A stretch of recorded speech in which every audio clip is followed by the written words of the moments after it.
성경 로마서 8장 12절에서 17절을 찾겠습니다. 그러므로 형제들아 우리가 빚진 자로 돼 육신에게 져서 육신대로 살 것이 아니니라. 너희가 육신대로 살면 반드시 죽을 것이로되 영으로서 몸의 행실을 죽이면 살리라. 무릇 하나님의 영으로 인도함을 받는 사람은 곧 하나님의 아들이라. 너희는 다시 무수하는 종의 영을 받지 아니하고 양자의 영을 받았으므로 우리가 아빠 아버지라고 부르짖느니라. 성령이 친히 우리 영과 더불어 우리가 하나님의 자녀인 것을 증언하시나니 자녀이면 또한 상속자 곧 하나님의 상속자요 그리스도와 함께한 상속자니 우리가 그와 함께 영광을 받기 위하여 고난도 함께 받아야 할 것이니라. 아멘. 로마서 8장 12절에서 17절의 말씀을 통해서 하나님의 자녀의 특권이라는 제목으로 우리에게 주신 하나님의 은혜를 함께 나누기를 원합니다. 우리가 어느 가정에 태어나면은 그 가정의 자녀로서 대접을 받게 됩니다. 부모가 사랑의 결실로 태어난 자녀를 사랑으로 양육하고 모든 것을 주어도 아깝지 않을 정도의 그 사랑을 베풀게 됩니다. 아이가 그렇게 자라면서 아무것도 안 하는데도 그 집안의 자녀이기 때문에 특권을 누립니다. 비용을 지불하지 않고 살고 먹고 자고 또 교육받고 입고 모든 것들을 그렇게 누리게 됩니다. 그러면서 어느 날 점점 자라다 보면은 이제 철이 조금 들게 되고 자기를 사랑해준, 자기를 양육해준 부모에 대하여 효도하려고 하는 마음을 가지게 되죠. 그것이 마음속에 깊이 있는 사람들은 이제 부모를 잘 섬기는 그런 선순환이 일어납니다. 하나님의 집안에서도 우리가 예수 그리스도를 믿음으로 하나님의 자녀가 되었는데 정말 자녀가 되기 위해서 우리가 한 것은 예수 그리스도를 믿고 하나님을 믿고 그렇게 살아온 것밖에 없는데 하나님이 지금까지 우리가 알든 모르든 느끼든 못 느끼든 우리를 보호하시고 인도하시고 또 그 큰 사랑으로 우리를 품어주셔서 지금까지 인도해 주셨습니다. 그러면 그 사랑을 본인이 느낄 정도만 되면은 하나님의 그 큰 사랑을 내가 깨닫고 느끼고 감사가 되어지기 시작할 때 나를 사랑해 주신 그 하나님 앞에 내가 하나님을 섬기고 또 하나님의 기쁨이 되는 삶을 살기를 바라는 그런 마음으로 이제 살게 됩니다. 성숙한 그리스도인이다라고 이렇게 이야기를 하죠. 오늘 이 본문의 이 말씀은 바로 우리가 하나님의 자녀가 되어졌는데 우리는 지불한 대가가 없지만 우리가 하나님의 자녀가 되기 위하여 하나님이 어떤 대가를 지불했는가 그리고 하나님이 어떤 사랑으로 우리를 지금까지 인도했는가 하는 것들을 일깨워주는 겁니다. 그 사랑을 받은 사람들이 마땅하게 어떤 삶을 또 살아야 되는가 하는 것에 대하여 이 성경은 우리에게 알려주고 있습니다.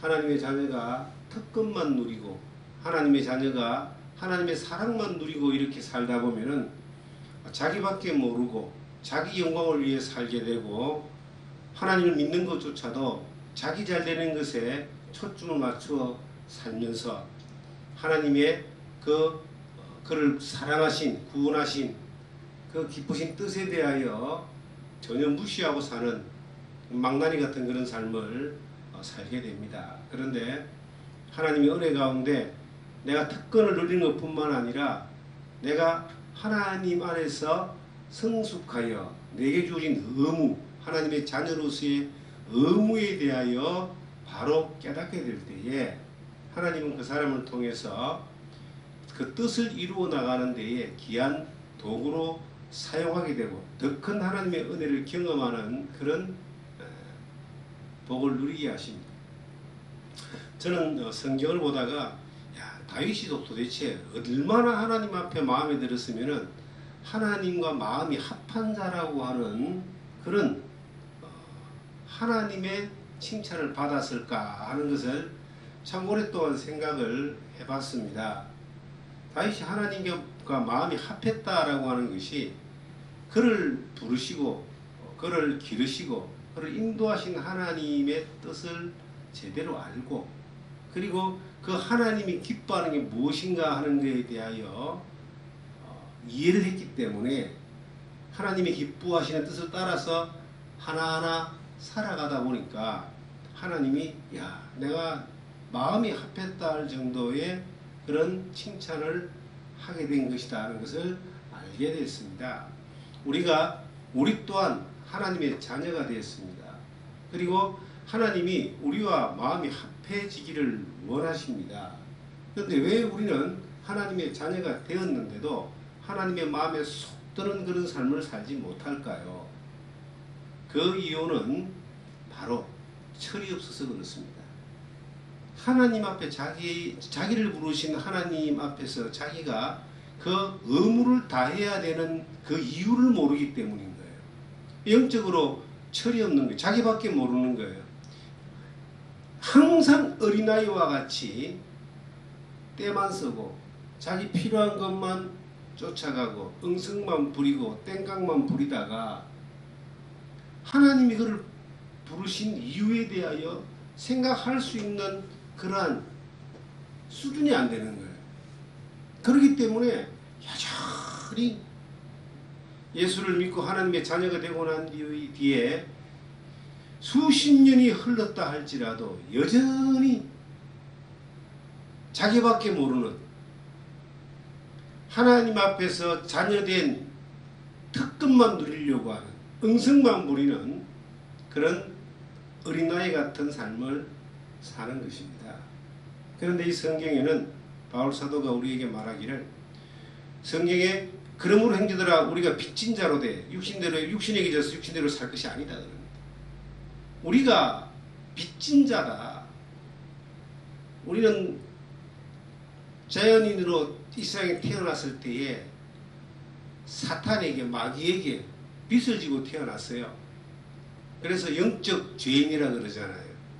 죄의 빚을 지고 태어났기 때문에 평생 죄의 부채를 갚느라고 태어났을 때부터 죽을 때까지 죄 가운데 살다가 죄 짓고 살다가 죄 때문에 죽는데 그 죄로 인하여 심판받고 죄 때문에 지옥 가는 게 그게 이 세상 태어난 모든 사람들의 본질이고 운명입니다. 그런데 하나님이 우리를 구원하시기 위해서 예수 그리스도를 이 땅에 보내시고 죄의 삭은 사망이고 죄는 피를 흘려야지만이 생명을 주기야지만이 죄값이 갚아지는데 양과 임수와 송아지의 피가 아니라 이 독생하신 아들 예수 그리스도를 이 땅에 보내시고 예수 그리스도의 그 등 뒤에 나의 죄를 다 옮겨놓고 난 이후에 예수님의 피를 흘림으로 말미암아 십자가의 피를 흘림으로 말미암아 내 죄값을 다 갚아주었어요. 그래서 우리가 마귀의 죄의 종이 되었다가 예수 그리스도의 피값으로 말미암아 하나님의 아들이 되고 예수 그리스도의 종으로 바뀌는 거예요. 그래서 우리가 예수님을 주님이라 그러고 하나님을 아버지다 이렇게 부를 수 있는 자격이 부여된 겁니다. 하나님을 아버지라 부르는 사람은 예수 그리스도의 피 흘림의 은혜로 말미암아 죄 용서를 받고 죄값이 지불되어지고 죄에서 구원받은 사람들은 하나님의 자녀가 딱 되는데 그 순간 우리는 빚진 자가 되는 거예요. 예수님에게 빚진 자가 되는 겁니다. 요한복음 15장 13절에 보시면 친구를 위하여 목숨을 버리는 것보다 이에 더 큰 사랑이 없다 그랬어요. 예수님이 우리를 친구 삼아주시고 천국까지 인도하시기 위해서 목숨을 버려서 죄값을 대신 갚아주었습니다.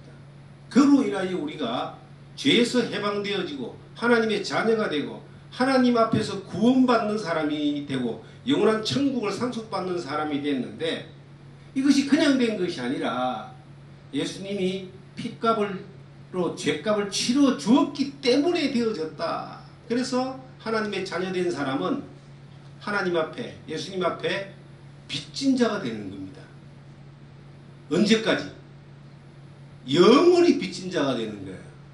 예수님이 주신 그 피 흘림에 대한 영원한 속죄고 영생이 없고 한 번으로 영원히 죄값을 갚아놨기 때문에 그 한 번의 죄값이 영원히 우리로 하여금 빚진 자로 살게 하는 거예요.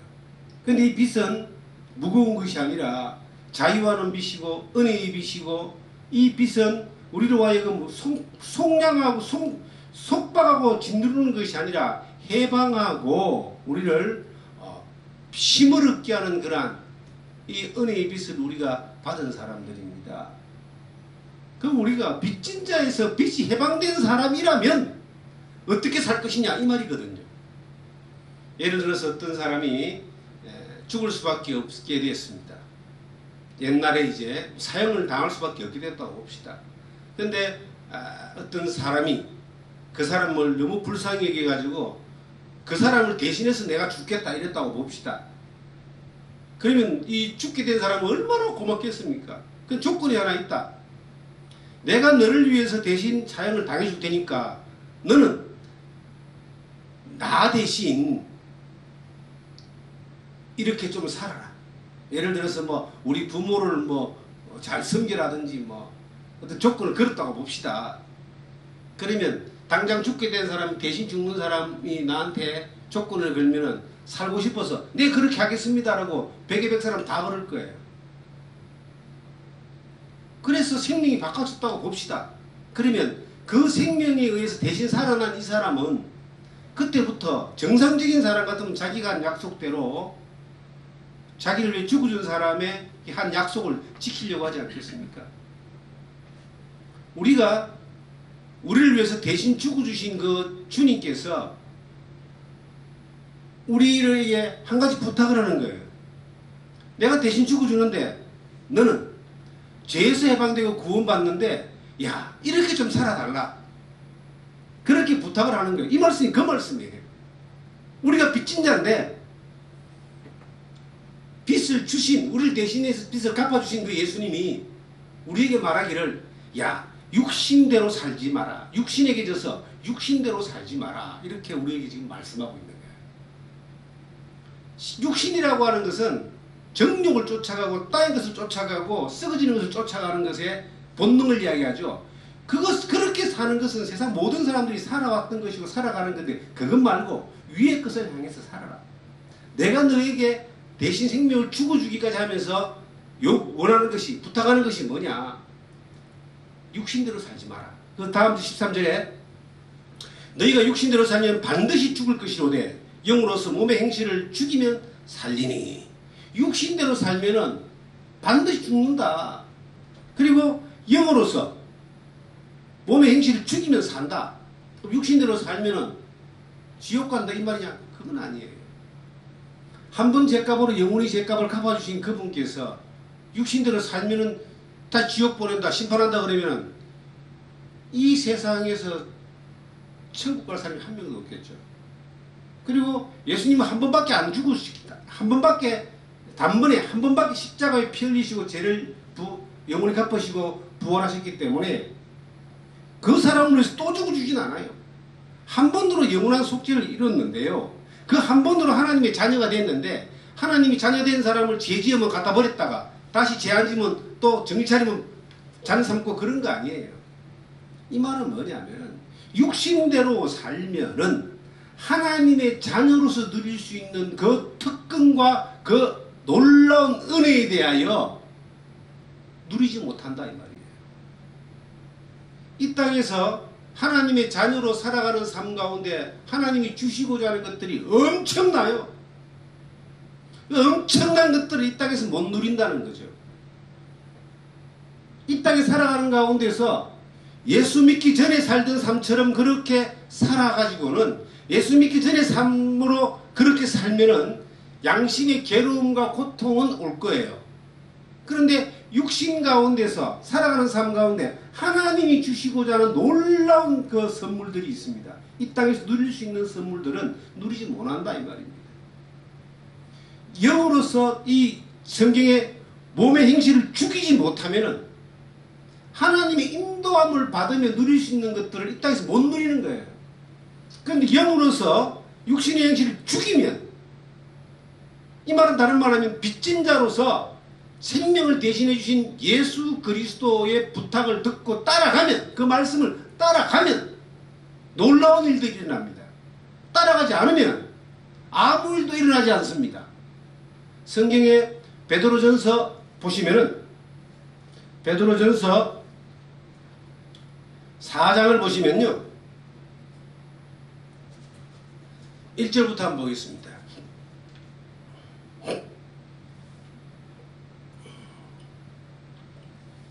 그리스도께서 이미 육체의 고난을 받으셨으니 너희도 같은 마음으로 갑옷을 삼으라. 이는 육체의 고난을 받은 자는 죄를 거쳤음이니라. 우리가 받은 은혜를 이야기하죠. 그런데 2절에 보시면 그 후로는 은혜 받은 사람은, 빚진 사람은 이 뜻입니다. 다시 사람의 정욕을 따르지 않고 하나님의 뜻을 따라 육체의 남은 때를 살게 하려 함이니라. 사람의 정욕을 따르지 말고 하나님의 뜻을 따라서 육체의 남은 때를 사는 것이, 이것이 빚진 자들이 살아가야 될 삶의 목표고 방향이다라고 이렇게 기록하고 있습니다. 하나님 우리에게 엄청나게 많은 것들을 주셔요. 저는 예수 믿는 사람이 뭐 구원받고 천국 가는 것만 하나님이 주신 거라고 생각하는 그런 착각 가운데 있는 사람들도 있는데 그게 아닙니다. 구원받고 천국 가는 게 하나님이 우리를 구원한 목적이면 구원받은 사람은 바로바로 다 죽여버려야 됩니다.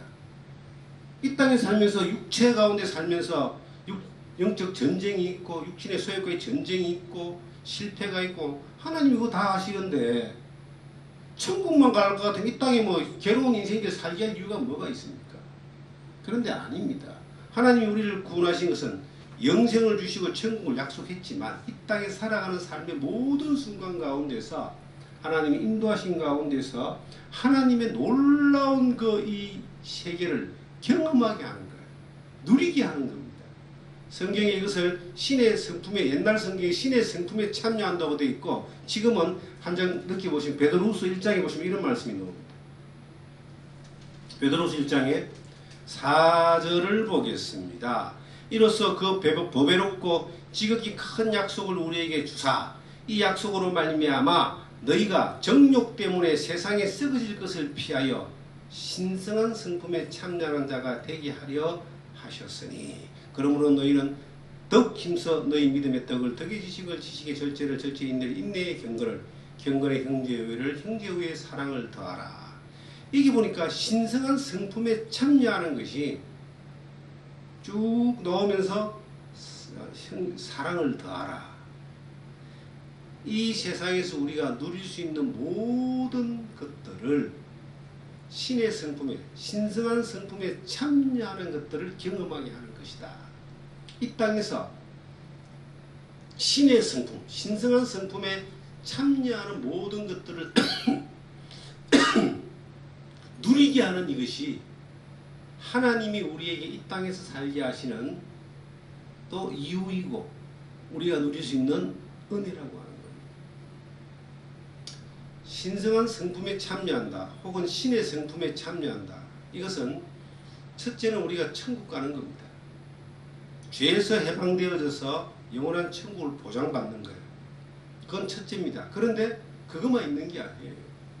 이 땅에서 살아가는 모든 삶 가운데 성경에 기록된 대로 믿음의 덕을 덕의 지식을 지식의 절제를 절제의 인내를 인내의 경건을 경건의 형제의 형제의 사랑을 다하라고 하는 이 모든 영역, 우리의 삶의 모든 순간, 매 순간 하나님이 우리에게 신의 성품에 참여하는, 신성한 성품을 누리는 그러한 은혜를 주신다라고 하는 겁니다. 우리에게 예수를 믿는 사람들에게는 믿는 그 순간 성령이 우리 안에 들어옵니다.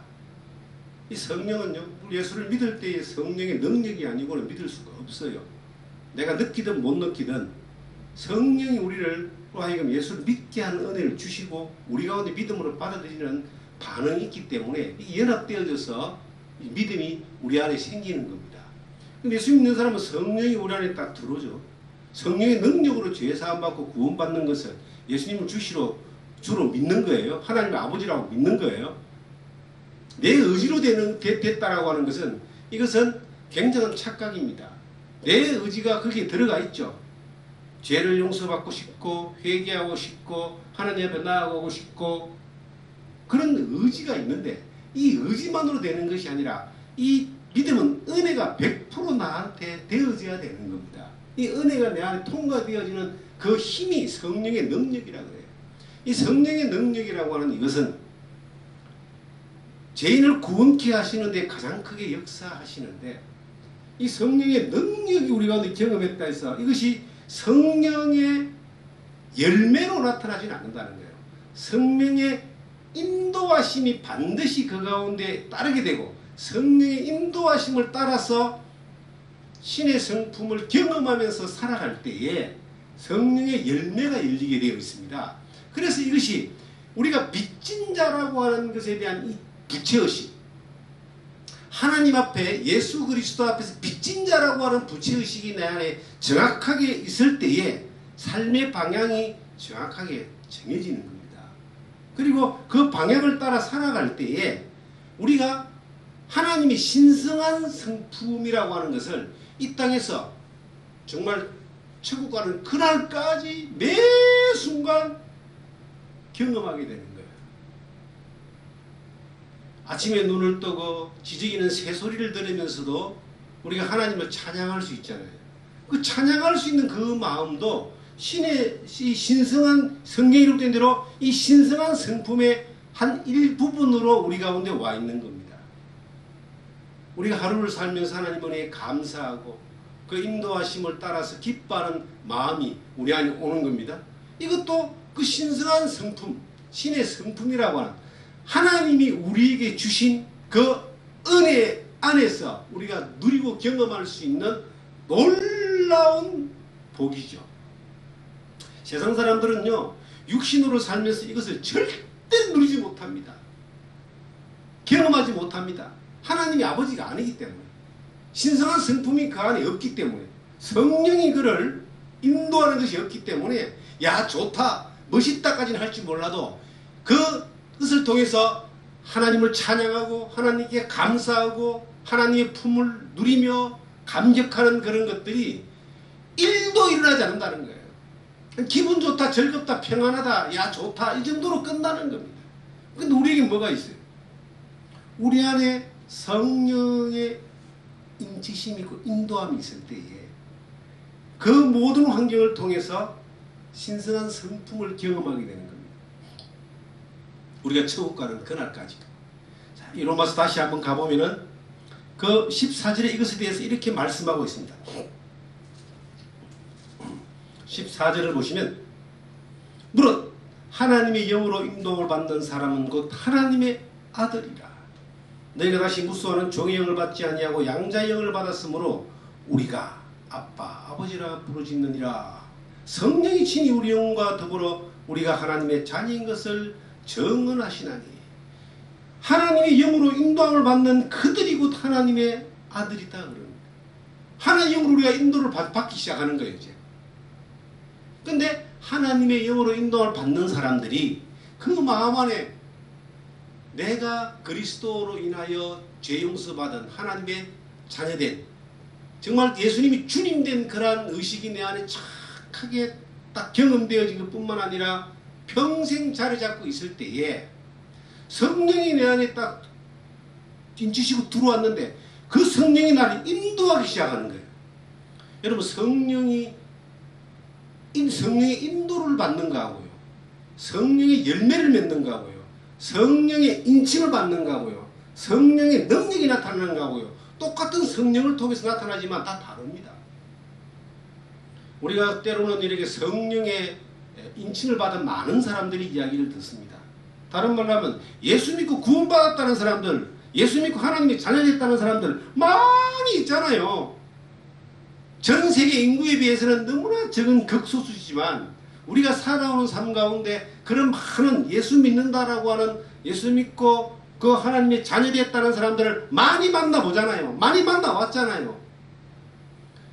그런데요, 거기 예수 믿고 성령의 인침을 받은 사람은 많지만 성령의 열매를 맺는 사람은 별로 없는 거예요. 뭔 차이일까요, 그게? 성령의 열매가 안 나타나요. 왜 그럴까요? 성령의 인도를 안 받기 때문에 그런 겁니다. 그 차이가, 성령의 인도가 없는 그 하나의 차이가, 함정이, 성령의 인침을 받았던 수많은 사람들이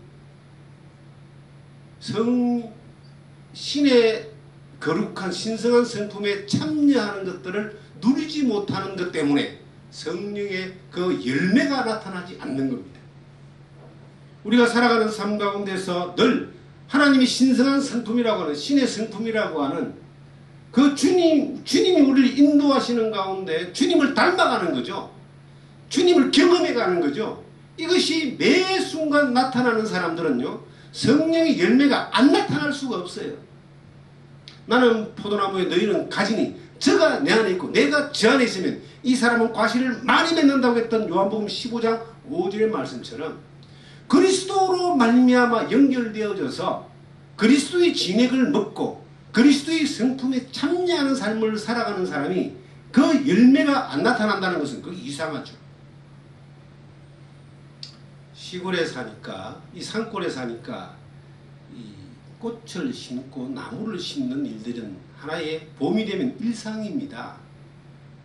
처음에는 멋모르고 심었다가 많은 나무들이 죽고 많은 꽃들이 그냥 별로 효율을 못 나타냈는데, 이제 몇 년이 지나다 보니까 이제 경험이 쌓이게 되고 나무나 꽃의 성질을 알게 되고 키우는 방법을 조금씩 알다 보니까요, 이것이 어떻게 하면 안 죽고 어떻게 하면 효율적으로 잘 자라게 하는가에 대하여 이제 경험상 이렇게 좀 배웠어요.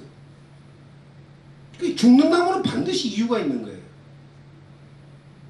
이 나무들이 겨울에 이렇게 많이 얼어 죽습니다. 아예 안 되는 나무도 있지만 근데 또 되는 나무들이 있거든요. 안 얼어 죽게 하는 방법을 가져서 그것을 잘 활용을 하니까 안 얼어 죽더라고요. 게으르지 않고 그래 착 하니까 안 얼어 죽어요. 이 앞에 목배기롱이 있는데 어떤 분이 열몇 그루를 사가지고 와서 자기 집에 10그루를 심고 저한테 한 그루를 줬어요. 그 한 그루 배기롱이 남부지방에서는 아무데나 꼽아놔도 잘 나는데 여기는 추워서 잘 죽습니다. 그래서 잘 죽는다 그러니까 안 죽이려고 이제 가을에 대해서 이 볏짚을 구해가지고 이걸 다 사가지고요 열동을 다 해놓으니까 이게 그 다음에 또 나더라고요. 안 죽고. 그런데 10그루 심었던 그 집은 다 죽어버렸어요. 왜 죽었냐니까 겨울에 월동을 안 하니까 다 죽더라는 겁니다. 방법이 다 있죠. 포도농사를 짓는 사람들이 포도나무가 열매를 잘 맺게 하는 방법이 있고 포도나무 심어놨다가 다 죽이는 사람들도 있어요. 왜 그러냐? 방법이 있습니다. 우리가 신앙생활을 하는 가운데서 하나님 우리에게 열매를 맺기를 원합니다. 성령의 열매, 사랑의 열매, 빛의 열매, 의의 열매, 믿음의 열매, 성경의 열매가 많잖아요.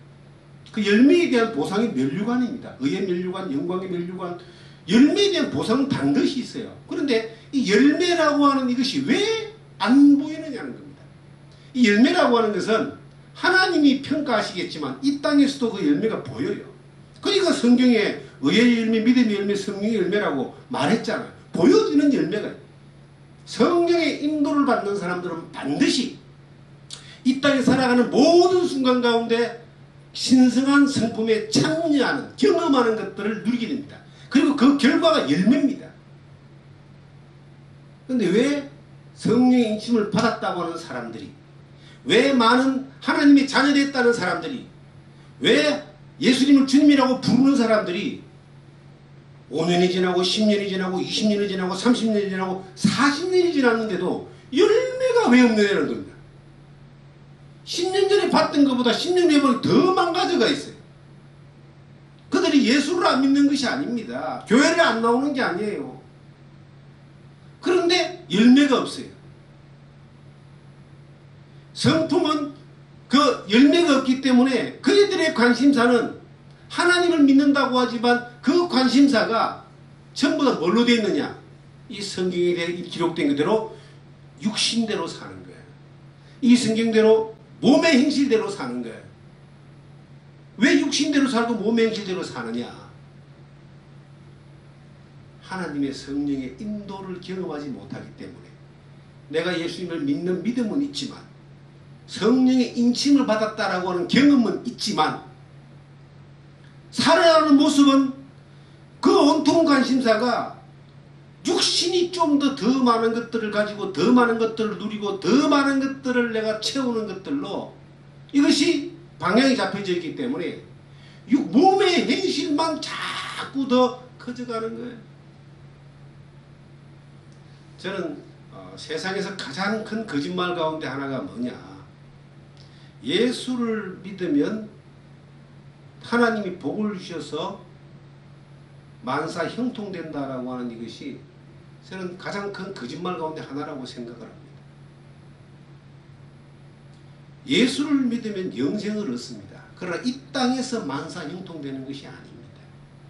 이 땅에서는 육신의 예수를 바로 믿는다면 육신의 행실을 따르지 않고 몸의 행실을 따르지 않고 빚진 자로서 주님을 따르는 것 때문에 고난이 오게 되어 있습니다. 이것과의 전쟁, 전투가 일어납니다.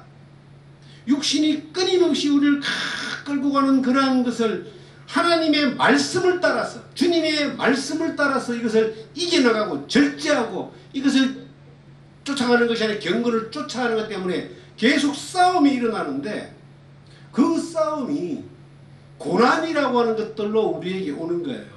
처음에는 어릴 때는 굉장히 크게 오지만 이것을 고난이 언제까지 오느냐면 우리가 주님 앞에 가는 그날까지 오는 거예요. 육신의 몸의 행실과의 이 육신의 정욕과의 싸움은 우리가 주천권 그날까지 오는 겁니다. 그날까지 이것이 계속 싸우는데 싸우는 것 자체가 고난이거든요. 전쟁이거든요. 이 전쟁을 피하려고 하면은 그때부터 육신을 따라서 몸의 행실을 따라서 가게 되가 있어요. 몸의 행실을 따라 육신을 따라가면은 전쟁이 안 일어나요. 양심의 괴로움이 들지 몰라도 전쟁이 안 일어나요. 그냥 하나님 믿는 건 믿는 거고 주일날 교회 나오는 건 나오는 거고 그 살아가는 삶의 모든 일상은 육신의 정욕대로 몸의 행실대로 땅의 것들을 쫓아가는 대로 사는데 무슨 고난이 있겠습니까? 이건 이거고 저건 저거니까 이중적인 구조로 그냥 편안하게 사는 겁니다. 그럼 시간이 지나갈수록 그 사람을 통해서 뭐가 나타나느냐? 성령의 열매가 나타날래 나타날 수가 없죠. 신성한 이 성품에 참여되어 경험하는 것들이 있을 수가 없죠. 그래서 머리와 마음이 뭐만 가득 들어있냐면은 어떻게 하면 내가 이 세상에서 좀 더 편하게 살까? 어떻게 하면 이 세상에서 좀 더 즐기고 살까? 어떻게 하면 이 세상에서 더 많은 것을 가지고 살까? 어떻게 하면 이 세상에서 남들보다 높은 곳으로 들어갈까? 어떻게 하면 내가 앞으로 노후에 편안하게 지낼까? 내가 노후를 위해서 얼마나 준비해놔야 될까? 내 자식들에게 뭘 물려줄까? 온갖 생각이 그것밖에 없는 거예요. 몸의 행실밖에 없는 거예요. 땅에 썩어지는 것밖에 없어요. 그런 사람의 입에서 그런 사람의 삶을 통해서 뭐가 나타날까요? 육신에 썩어지는 것들만 생산되는 겁니다. 그가 뭐가 잘못됐는가 가만히 보면요. 그는 빚진 자라고 하는 것에 대한 의식이 사라졌기 때문에 그런 거예요. 예수님이 나를 위해서 피 흘려 죽어주신 것에 대한 그 엄청난 사건이 그를 더 이상 감동하지 않고 그가 더 이상 감격받지 않고 그가 더 이상 이행받지 않기 때문에 예수님의 말조차도 말씀조차도 자기하고 상관없는 말씀들로 그렇게 남겨져 있는 겁니다. 저는 제가 그렇게 될까 싶어 참 두렵습니다. 이 몸의 행실, 육신의 땅의 것들은요 끊임없이 우리를 계속 우리를 잡아당깁니다. 이 법칙이에요. 우리가 잘 아는 법칙 가운데 하나가 만유 인력의 법칙이잖아요. 이 볼펜을 놓으면 탁 떨어지는 이게 인력입니다. 잡아 당기는 힘이 있습니다. 그보다 더 놀라운 법칙이 죄의 법칙입니다. 이 죄의 법칙은 우리가 평생을 살면서 육신의 소욕이라고 하는 것을 가지고 끊임없이 우리를 잡아 당기는 거예요. 이 잡아 당기는 이것을 가지고 이것을 하나님의 말씀을 따라 살아갈 때에 이게 힘들고 어려우니까 고난이라는 것이 오지만 이 고난을 이길 수 있는 방법이 있는 거예요. 하나님의 말씀을 따라가면은 자연의 법칙을 뛰어넘은 놀라운 하나님의 법칙을 경험하게 됩니다. 이것을 우리는 능력, 기적이다 이렇게 표현할 수 있습니다. 우리 생각은 안 되지만 이걸 이길 수 없어요. 이 몸의 행실과 육신의 정욕 이것을 이길 수가 없어요. 아무도. 근데 뭐만 이길 수 있느냐? 주님만 이길 수 있고 하나님만 이길 수 있는데 주님과 하나님을 이길 수 있는 승리를 경험할 수 있는 것은 주님과 하나님의 말씀이 성령의 인도를 받으면서 말씀을 따라 우리가 살아갈 때에 그 말씀이 이길 수 없다고 표현되는 이것을 이겨버리는 겁니다. 이것은 고난이 아니라 이 고난이 오지만 고난을 통해서 능력을 경험하게 됩니다. 절망을 통해서 하나님의 기적을 경험하게 되는 거예요. 이것을 경험하게 될 때 하나님의 신성한 성품을 우리는 경험하게 되겠죠. 이 경험될수록 얼마나 담대함이 생기겠습니까? 점점 그 이전에 죽을 것 같은 그 고난이 똑같은 것이 온다 할지라도 이제는 우습게 가볍게 그냥 지나가고 이겨나가는 거예요. 고난에 함몰되지 않고 고난을 즐겨갈 수 있고 고난을 이기는 것을 하나의 이 싸움을 이기는 것을 하나의 우리가 그 신의 거룩한 성품을 경험하면서 이걸 즐기는 수준까지 가게 되는 겁니다. 고난을 즐거워하라. 로마서 5장에 고난을 즐거워하는 거예요. 왜 즐기느냐? 기적을 볼 수 있으니까. 요한복음 2장에 보시면은 갈릴리 가나에서 예수님이 첫 번째 기적을 베푸시는 사건이 나옵니다. 혼인잔치에 예수님과 그의 가족들이 초대를 받았는데 가보니까 포도주가 다 떨어져 버렸어요. 그래서 이제 손님이 많이 왔나 보죠. 준비해놓은 포도주가 다 떨어져 버렸습니다. 전부 다 고민하고 있을 때에 마리아, 예수님의 어머니 마리아가 그 하인들에게 말하기를 예수님이 말씀하시는 대로 해라 그럽니다. 요한복음 2장 한번 가보시면 그 사건이 나오죠. 요한복음 2장 5절에 그의 어머니가 하인들에게 이르되 너에게 무슨 말씀을 하시든지 그대로 하라 하니라. 거기 유대인의 정결 예식을 따라 두세 통 드는 돌아가는 6이 놓였는지라. 예수께서 그들에게 이르시되 항아리에 물을 채우라 하신즉 아기까지 채우니 이제는 떠서 연회장으로 갖다 주라 하시며 갖다 주었더니 연회장이 물로 된 포도주를 맛보고도 어디서 났는지 알지 못하되 물돈 하인들이 알더라. 연회장이 신랑을 불러 말하되 사람마다 먼저 좋은 포도주를 내고 취한 후에 낮은 것을 내거늘 그대는 지금까지 좋은 포도주를 두었도다 하니라. 예수께서 이 첫 표적을 갈릴리 가나에서 행하여 그의 영광을 나타내심에 제자들이 그를 믿으니라. 우리가 이 마리아처럼 예수님의 어머니처럼 예수님이 하자는 대로 해라. 무슨 말씀을 하든지 그대로 해라라고 이야기해 줄 수 있는 사람이 돼야 됩니다. 그러면 내가 그것을 경험했기 때문에 다른 사람에게 이야기해 줄 수 있거든요. 우리는 어떤 수많은 문제들, 특히 육신의 정욕, 몸의 행실에 관한 것들로 인하여 수많은 난관에 부딪혔을 때에 우리가 그 사람들을 도울 수 있는 방법은 육신의 똑같은 방법으로 그들을 도우려고 하면요, 그것은 암 걸린 사람 앞에 빨간 약 바르는 것 정도로 끝나는 거예요. 진통제 먹이는 정도로 끝나는 거예요. 근본적인 수술이 안 되는 거예요. 그런데 근본적으로 해결하는 방법은 주님의 말씀대로 하라라고 이야기할 수 있는 사람이 돼야 됩니다. 내가 주님의 말씀대로 하니까 그 육신의 행실과 몸의 행실에서 그 육신의 고난에서 벗어난 것을 경험한 사람만이 그렇게 이야기할 수 있는 거예요.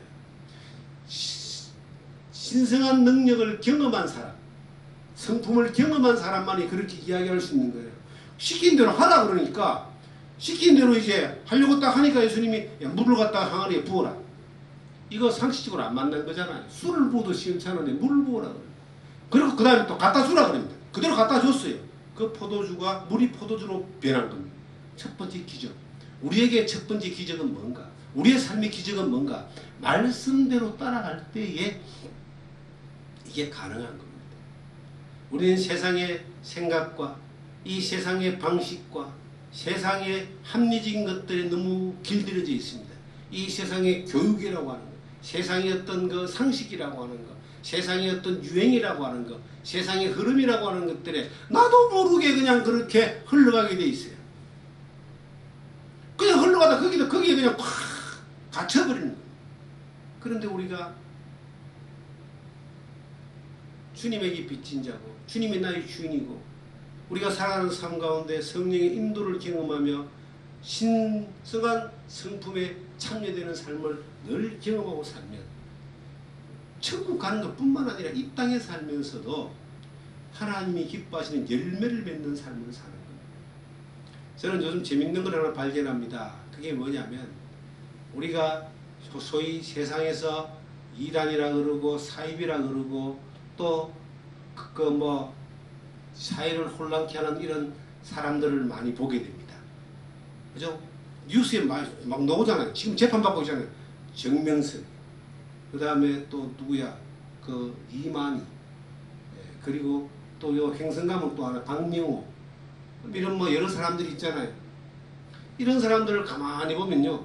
지금 또 감옥 가 있는 사람들, 이런 사람들을 가만히 보면은 사회에 엄청난 물을 일으키면서 하나님 이름을 욕되게 하고 하는 것들을 보게 됩니다. 세상 사람들은 저게 사입인지 진짜인지 별로 분간 못 하잖아요. 그냥 교회 이름 걸고 목사라 그러니까 다 똑같은 목사인 줄 아는 거예요. 세상 사람들은 그렇게 아는 거예요. 근데 그들을 가만히 보면요. 규모도 크고 따르는 사람도 많아요. 어떻게 저런 사람들이 저런 많은 사람들 따를까 하고 생각해 봅니다. 옛날에 저 박태선이, 문선명이 이런 사람들요. 구름대까지 사람들이 따라다니고 지금도 죽어서도 따라고 있잖아요. 왜 그럴까? 그들은 한때 다 뭘 했냐면요. 능력을 행했던 사람들이에요. 소경을 갖다 눈 띄고 안전병리 일으키고 병자를 낫게 하고 이런 일들을 해가지고 구름대처럼 사람들이 몰려온 거예요. 몸의 행실, 몸의 유익을 위해서 사람들이 해결하기 위해서 소문나서 몰려오니까 이 사람들을 가지고 이제 그 능력을 진짜 능력인지 가짜 능력인지는 잘 모르겠어요. 옛날에 어떤 사람은 자기가 능력 있는 사람이라고 자기가 쓰면 뒤에서 기설이 내려오고 천사가 나타나고 그랬대요. 그런데 그걸 이제 고발한 사람들이 다 그 영상이나 어떤 트릭으로 이렇게 만들어 속인 거다. 이렇게 또 이야기를 합니다. 어쨌든 사람들이 눈에 보이는 것들을 보고 충족하니까 오는 거예요. 능력이 나타났다는 거예요. 근데 왜 그들이 자기 배를 불리고 크게 만들고 그냥 사고를 치고 감옥에 들어가고 이러느냐? 능력이라고 하는 것들을 만들어내고 혹은 잠깐 나타날 수 있어요. 하나님도 나귀뼈도 쓰시고 말 못하는 나귀도 쓰고 그러잖아요. 하나님도 여러 도구를 써서 하나님 능력을 나타낼 때가 많았잖아요. 잠깐 나타날 때도 있었죠. 그런데 그들이 왜 실패하느냐? 그들이 왜 그렇게 나중에 지가 하나님인 것처럼 그렇게 해서 많은 사람을 속이고 실패하느냐? 우린 주목해서 봐야 되는 거예요. 그 사람에게 능력이 나타나고 위대한 말이 나타나고 어떤 현상이 나타나는 게 중요한 게 아니고 그 사람에게 신의 성품이 나타나는 거예요. 신성한 성품이 나타나는가를 봐야 되는 거예요. 성령의 인도함이 있는가를 봐야 됩니다. 좀 더 깊이 보면은 그 사람들에게는 하나같이 없는 게 있어요. 이게 뭐냐면 성령의 열매가 없어요. 다 자기용 집에 부르고 저거 처자식 저거 식구들 잘 살리고 사기 쳐가지고 재산 늘리고 자기 호의호식하고 그러잖아요. 성령의 열매가 없어요. 신의 거룩한 성품, 하나님의 거룩한 그 성품을 나타나지 않는 것 뿐만 아니라 하나님이 원하시는 열매가 없는 거예요. 그게 다 가짜라는 거죠. 우리의 삶 가운데서 우리가 성령의 인칭을 받고 하나님의 자녀됨을 경험했지만 빚진 자라고 하는 것, 이것을 평생 하나님 앞에 빚진 자로서 살아야 되는 그 삶의 방향이 자세가 안 되어져 있다면은 우리는 성령의 인도를 받는 것은 불가능합니다. 인도를 받지 않으면 살아가는 삶 가운데 신성한 이 성품을 경험하지 못하는 거예요. 경험하지 못하면 결국 열매가 없잖아요. 공고한 비루한 인생을 살다가 끝나는 겁니다. 이 땅이 끝나고 주님 앞에 책망만 있겠죠. 어떠한 모습으로 살든 간에 내가 처해 있는 이 환경 가운데서 내가 빚진 자구나. 내가 육신에 대해서 육신대로 사는 것이 아니라 하나님의 말씀을 따라 성령의 인도를 받으면서 이 성경에 우리가 로마서에 기록되어 있는 이 말씀처럼 우리가 로마서에 기록된 이 말씀처럼 하나님의 나라의 상속자로서 하나님의 나라만 상속받는 것이 아니라 이 땅에 살아가면서도 하나님의 나라를 상속받는 누리는 경험하는 은혜 가운데 사는 그러한 여러분과 제가 되기를 주님의 이름으로 부탁드립니다.